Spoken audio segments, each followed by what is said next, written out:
Espagne yu jóge Gambie yu jóge Dubaï yu jóge Gabon yu jóge Allemagne yu jóge Argentine ak yu jóge Mauritanie et am na ñu bare ñu nekk également au niveau de la diaspora ñoo ngi suivre atelier bi donc moo tax séminaire international donc di rafetlu ñi def déplacement bi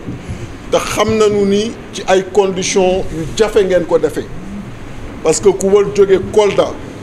war jóge Tambacounda war jóge Ziguinchor war jóge Vélingara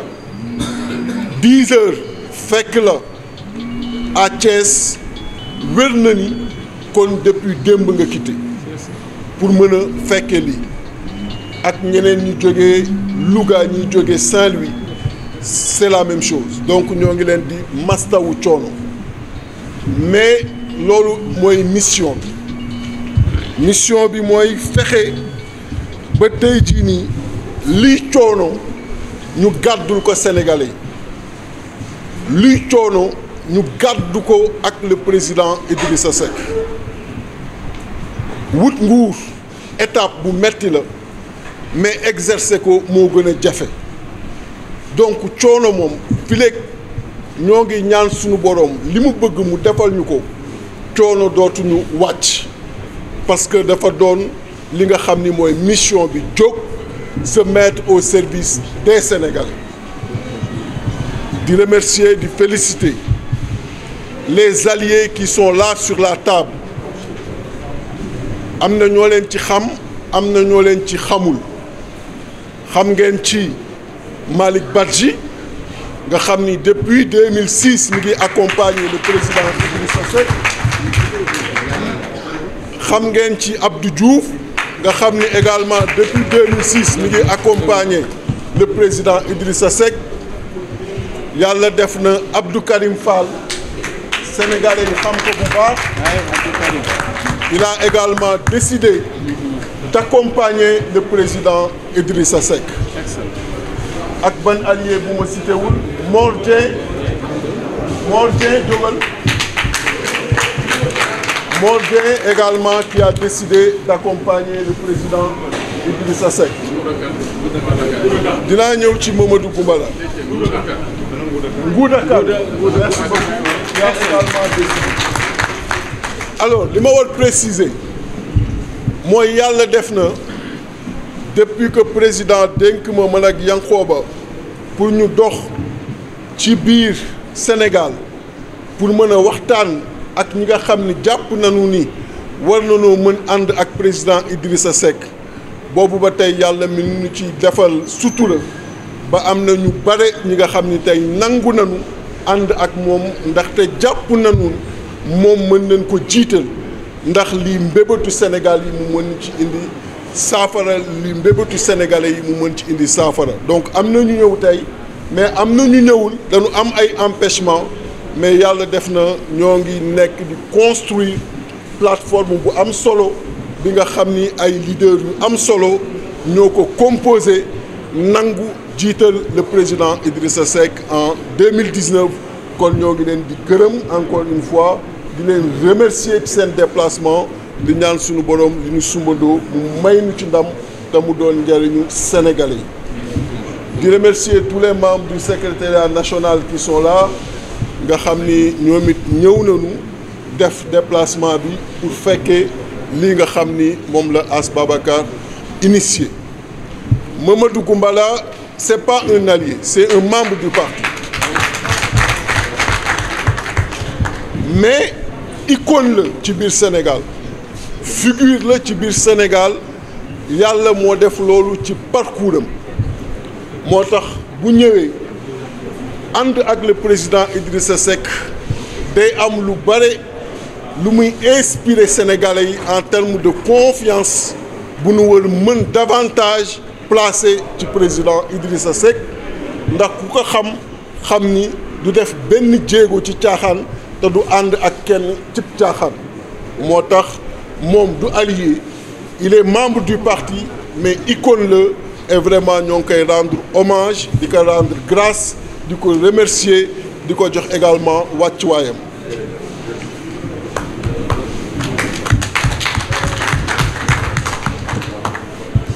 pour le reste jox leen message du président Idrissa Seck démb il était avec le secrétaire national chargé des élections moom ci boppam moo bëggoon ñëw présider mais c'est un travail technique comme il le lui a dit ci la demandé à ce que ma ñëw présider joxe ay remerciements am joxe ay encouragements am mais surtout rendre hommage à tous les responsables du parti parce que ànd ak moom c'est depuis 2004 ñii depuis 2000 am na ñi nga xam ni depuis 98 comme Yankoba et autres te ku nekk ba tey ci wetam rek jàmbaar nga ci biir jàmbaaru Sénégal yi parce que li ngay subir ci wetam boobu ba tey boole ko ak sa ngor boole ko ak lépp luy caractériser le véritable sénégalais toog ci wetam heure bu nu jàkkaarloo ak yow ci turam war nañ la jaajëfal parce que moom depuis que mu génn ci Ablaye Wade ba tey opposition bi gën a metti ci opposition ci biir Sénégal ci loolu la nekk ndax opposition bu ànd ak ay principe toog ci principe wër la opposition boobu day metti ndax boo ñëwee képp ki nga xam ne yàlla teg na ko ci nguur bi day am programme pour les Sénégalais mais am programme pour Idrissa Seck ñi fi jaar ñëpp ku nekk am nga programme pour les Sénégalais am programme sax pour les autres opposants mais am programme pour l'opposant Idrissa Seck donc ñi nekk ci wetam boobu ba tey yanu ak moom loolu day baax heure bu daje yu mel nii amee nga xam ni du daje yu yomb lii du daje yu yomb réunir les 45 coordonnateurs départementaux réunir les points focaux des départements du pays ak les points focaux yi nekk au niveau de la diaspora du lu yomb moo tax mu demander que lii heure bu amee occasion privilégiée la pour chaque Sénégalais bu mas a toog ci wetam jëf ngor ci wetam jëf jub ci wetam nangoo yanu ci wetam ñu jaajëfal la donc le président Idrissa Seck mi ngi jaajëfal kenn ku nekk ci yéen xam na kenn ku nekk ci yéen li nga gàddu ci coono ci wetam mais Sénégal ak sénégalais yi jaral leen ko donc ñoo ngi leen di féliciter di leen remercier encore une fois loolu kaddu président Idrissa Seck la li ci tes mooy liggéey bi ñu fi indi tey loi bi dafa changer demander que ñu dugal parrainage bi nga xam ni amoon na mais ci candidat indépendant yi rek la amoon amul woon ci candidat yi nga xam ni dañuy sukkandiku ci parti politique mais Macky dugal na ko ci loolu il faut que chaque candidat am un coordonnateur national le président Idrissa place sa confiance ci le secrétaire national chargé des élections As Babacar Gueye nga xam ni depuis pratiquement 5 ans et loolu je suis bien placé pour le dire mosul wàcc ci liggéey bi ñu ko sant depuis que ñu fal ka poste boobu donc lim ci xam ci biir Sénégal néew na ñu ko ci xam donc bu jëlee confiance am placé ko dañu naan placé na ko ci nit ku ko méngool nit ku ko yaayoo mu war coordonner le parrainage du candidat Idrissa Seck avec la task force ci 552 communes yi ci biir réew mi ak ci 45 pays dans 48 pays dans la diaspora où des Sénégalais votent jàpp leen mooy élection présidentielle li ñu bind ci constitution bi ñaari tour la premier tour ak deuxième tour éventuellement mais depuis parrainage bi dugg ba tey xam leen ni parrainage bi mooy premier tour bi parce que c'est ça conception bu chaque responsable war am du parrainage le parrainage le président Macky da ko introduire comme le premier tour de l'élection présidentielle parce que fu filtre mën a amee filtre mën a amee par des voix loolu élection la fu filtre mën a amee par des voix élection la te bu ñu nee ku am 52 000 ak 65 000 mën nga ci bokk ku ko amul mënoo ci bokk kon on parle de voix et on parle de mën nga bokk wala mën nga bokk admissible ou non kon élection la donc comprenez que lii ñu leen woo tey mooy pour travailler ci premier tour élection présidentielle bu 2019 kon ku bëgg le président Idrissa dem deuxième tour élection présidentielle bu 2019 lii la war ci parrainage bi da nga koy waroo li nga war a jëf ci parrainage bi nga jëf ko on a 4 mois pour ça 4 mois pour donner le maximum de parrains possible au candidat Idrissa Seck ñoo ñuy demandé entre 52 000 et 65 000 wax fa dëgg yàlla ku xam parti Rewmi ak taxawaayam war nga xam ni 65 000 jaaxaluñu Thiès peut sortir ça Ziguinchor peut sortir ça n'est-ce pas Touba peut sortir ça la diaspora peut sortir cela Kaolack c'est sûr Dakar c'est sûr alors tout ça pour dire que vraiment on ne travaille pas pour les 65 000 on travaille pour montrer déjà au premier tour par le parrainage que nous sommes admissibles au 3e tour au mois de mars c'est ça c'est-à-dire que ci parrainage bi la ñu war a wane Sénégal yëpp bu leer leen que ni ñii dañuy dem au 3e tour au mois de mars kenn mënu ci dara quand je parle de 3e tour c'est un langage commun mais je veux dire le 2e tour le langage constitutionnel donc ci tey ba fii ba le 24 décembre ci la ñu war a wane loolu mu leer ci bopp Sénégalais yi déjà parce que loolu la ci bëgg lui le président Macky il parle de 2 millions de parrains et pourtant il sait qu'il a besoin que de 65 000 mais pourquoi il le dit parce qu'il prépare l'opinion que ni moom mën na jàll au premier tour de l'élection présidentielle parce qu'il avait 1 600 000 voix aux législatives il avait 49,48%. Si le nombre de voix reste encore à 3 300 000 ou un peu plus que ça bu amee 2 millions nécessairement il a les 55% mooy yi mu wax noonu donc c'est pourquoi il parle de ce nombre de voix là pour dire aux Sénégalais et installer seen bopp que lui il est prêt avec Benno Bokk Yaakaar à passer au premier tour de l'élection présidentielle mais nous également nous devons lui montrer que nous sommes prêts à l'éliminer au premier tour et à aller au 2e tour avec un autre parce que je pense que moom warul sax bokk ci 2e tour élection présidentielle donc voilà le travail bi nga xam ni moo leen di xaar muy liggéey bu metti nag parce que jël fiche la dox dem ci nit ñi waxtaan ak ñoom jël seeni tur assigné ci ñëw ci fiche bi ni mu tëddee ñu war la signer nga war jëlaat fiche boobu fexe ba mu yegg si waat au niveau de la coordination nationale keroog def nañu liggéey bu fouillé ak le secrétaire national chargé de l'économie numérique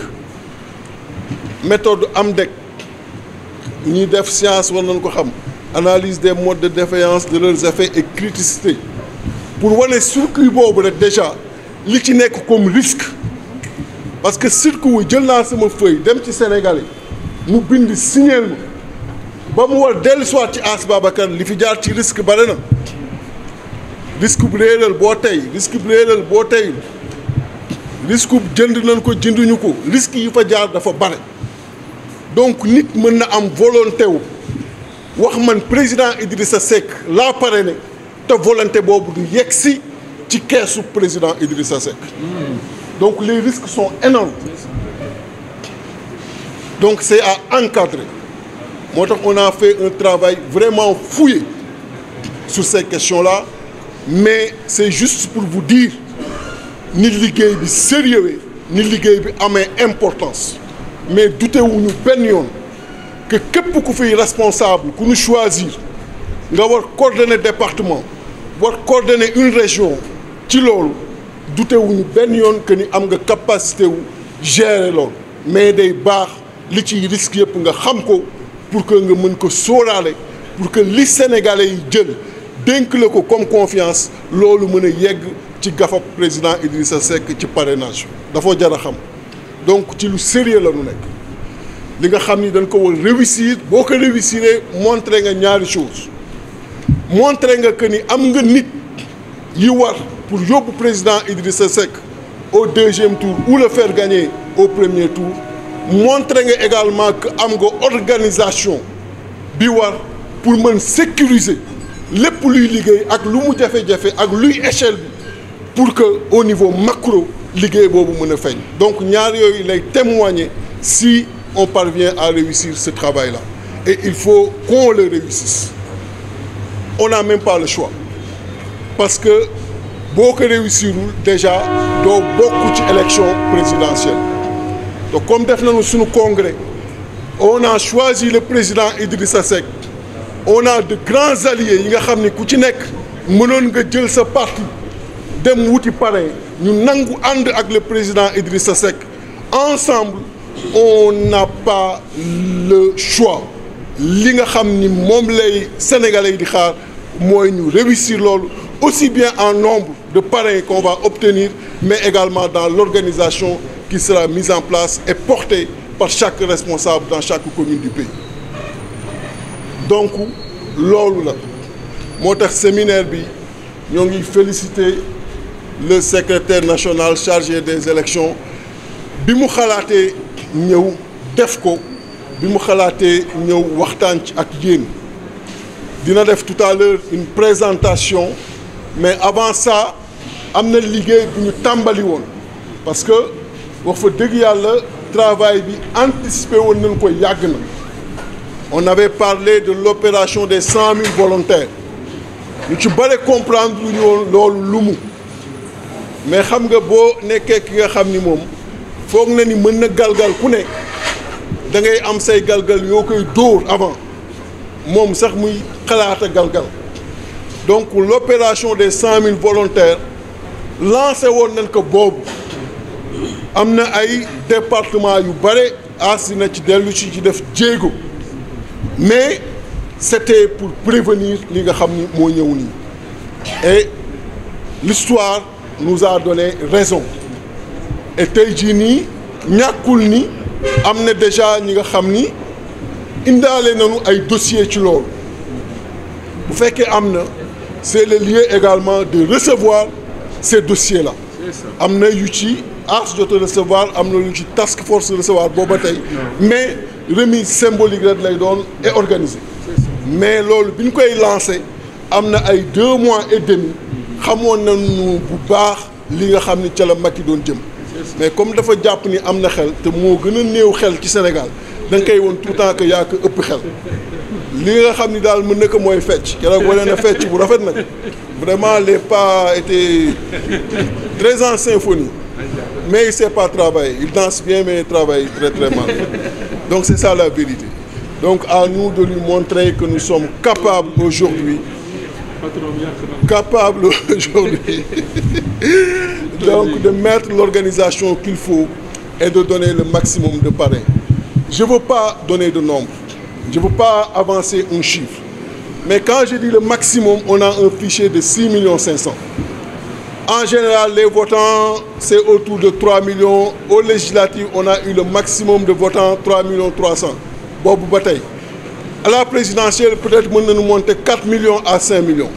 On va aller au deuxième tour. Donc, Khamgen, à peu près ce qu'il faut comme nombre de parrains pour être admissible au deuxième tour. Et ce nombre de parrains, indépendamment des quotas, c'est le quota légal. C'est ce qui nous permet de dire que, indépendamment de ces quotas-là, il faut que dans chaque département ngeen fexe ba sénégalais bu bëgg voter le président Idrissa Seck mën a bindu ci suñu fiche parrain yi donc loolu c'est inestimable mais fexe leen ba loolu lépp aussi ngeen mën ko dajaleen donc voilà ce que je voulais dire di dellu encore une fois di leen remercier di leen mastawu coono mais di leen wax ni ci seeni ay mbagg suñu ay mbagg élection wu président Idrissa Seck wekku na ci à partir d'aujourd'hui et que sa participation au 3e tour wekk na ci suñuy mbagg à partir d'aujourd'hui donc ku nekk li nga koy gisee li nga koy yanoo noonu nga koy yóbbee ci fi nga xam ni moom la Sénégalais yi bëgg mu yegg fa di leen gërëm di leen sant wasalaam merci